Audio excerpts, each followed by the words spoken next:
My husband's sister was pregnant when she left from the building. Her final phone call wasn't to him. It was to me. When the police asked for clues, I said nothing. When my in-laws knelt and begged, I watched them coldly. Yet my husband never divorced me. If anything, he treated me even better than before. Then, after I became pregnant, my nightmare truly began. He tied me to the bed and summoned a group of vagrants, ordering them to take turns violating me. He said he wanted me to taste despair. I became pregnant again and again, only to miscarry every time. In less than a year, I lost my ability to bear children. Half my body was paralyzed. My husband, Chris Mackin, spent a fortune hiring a foreign research team capable of extracting memories from the human brain. I became an experiment. Jenny, the day you let my sister die with injustice hanging over her head, you should have known this day would come. She treated you like family, and you repaid her by working with her killer to destroy her.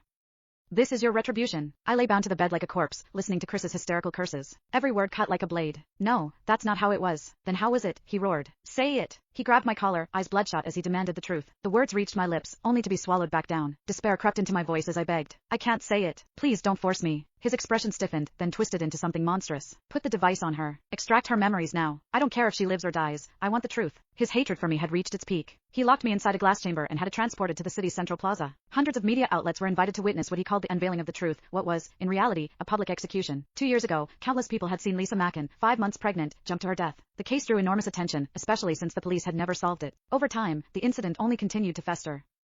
The moment news broke that the case would be reopened, the plaza flooded with people. Shouts rose like waves. In the audience, my father-in-law supported my mother-in-law, who refused to sit down. My silence back then had dealt them a devastating blow. They'd urged Chris to divorce me, only to be refused. The resentment had never faded. Now, realizing Chris's painstaking intentions, my mother-in-law wept uncontrollably. Do you know how I've lived these past 2 years? She screamed. You venom-hearted animal. I wish I could tear open your chest and see whether your heart is black. My father-in-law patted her back, his eyes hollow with grief. Lisa had been entrusted to them by a close friend. There was no blood relation, yet she had been closer to them than a biological daughter. I watched everything through the glass, choking on sobs that made no sound. At Chris's signal, a helmet-like device lowered over my head. Hundreds of fine silver needles sprang out and pierced directly into my scalp. In an instant, it felt as though hundreds of leeches were sucking at my flesh.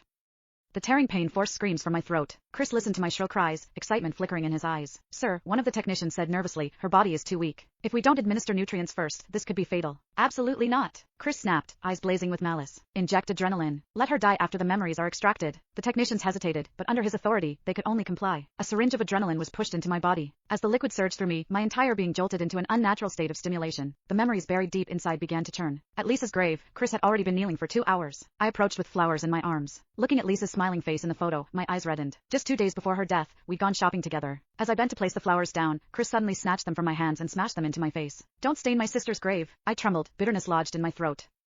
Chris, about Lisa's death, I'm hurting more than anyone. The words only enraged him. Without warning, he dragged me to the ground. My head slammed hard against the gravestone, blood instantly staining the engraved letters. Yet, he showed no mercy. He pressed me against the icy stone, roaring in my face. Jenny, my sister died because of you, and you dare cry here like this?